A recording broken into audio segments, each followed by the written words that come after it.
Hello everyone, तो आज अपन class 9th के मोस्ट इंपोर्टेंट क्वेश्चन करेंगे जो आपके वार्षिक परीक्षा में 110% आएंगे। वही क्वेश्चन तो देखते हैं क्वेश्चन क्या है। क्वेश्चन है x+3 इंटू x+3 का इनका अपने को गुणनखंड कर।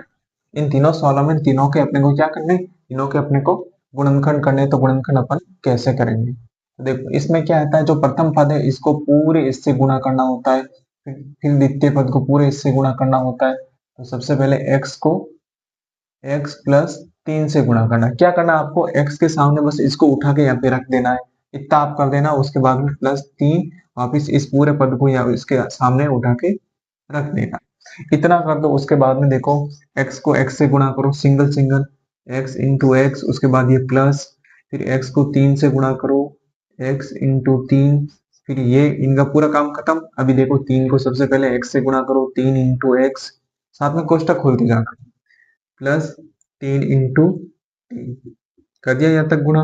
अब 3x को x से गुणा करेंगे तो x का हो जाएगा स्क्वायर, प्लस x को 3 से गुणा करेंगे तो 3x, प्लस 3 को x से गुणा करेंगे तब भी 3x, प्लस 3 इंटू 3, 3 के 9। अब देखो 3x और 3x इन दोनों को जोड़ देंगे तो कितना x हो जाएगा, 6x हो जाएगा। 6x प्लस, ये इसका आंसर आएगा। सेम इसी तरह दूसरा सवाल भी होगा, लेकिन देखो इसमें यहाँ पे दोनों सेम था और प्लस था, यहाँ पे दोनों अलग है और एक माइनस है और एक प्लस है। तो इस तरह के सवाल को भी अपन इसी विधि से करेंगे, बस प्लस माइनस का थोड़ा ध्यान रखेंगे। अब देखो सबसे पहले सेम टू सेम x, इसके सामने ये पूरा पद रख दिया मैंने, x+5। ये आपकी सुविधा के लिए ताकि आप सवाल गलत नहीं करो। फिर -3, इसके सामने वापिस रख दिया x+5। सबसे पहले x को x से गुणा करो, x into x plus x into 5, फिर माइनस का ध्यान रखना, -3 को x से गुणा करेंगे, 3 into x, minus plus minus हो जाएगा 3 इंटू 5।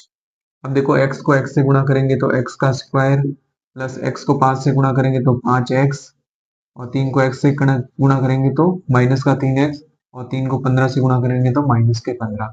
देखो प्लस का 5x और माइनस का 3x है, x का स्क्वायर, 5 में से 3 गया 2x, क्योंकि प्लस की संख्या बड़ी, माइनस का 15। ये इसके आंसर। सवाल नंबर 3 है, इसको भी ऐसे ही करेंगे। x के सामने उसको x-10 को रख देंगे, x-10, फिर ये प्लस का 4, प्लस 4 के सामने x-10, x-10। सबसे पहले x को x से गुणा करेंगे, माइनस, फिर x को 10 से गुणा करेंगे, फिर ये प्लस का 4 और 4 को x से गुणा करेंगे, फिर प्लस माइनस क्या होता है, -4 इंटू 10। x को x से गुणा किया तो x का स्क्वायर, माइनस x को 10 से गुणा किया तो 10x, प्लस 4 को x से गुणा किया तो 4x, माइनस 4 को 10 से गुणा किया तो 40। x का स्क्वायर, देखो माइनस का 10x है और प्लस का 4x है, तो माइनस का 6x माइनस 40, ये इसका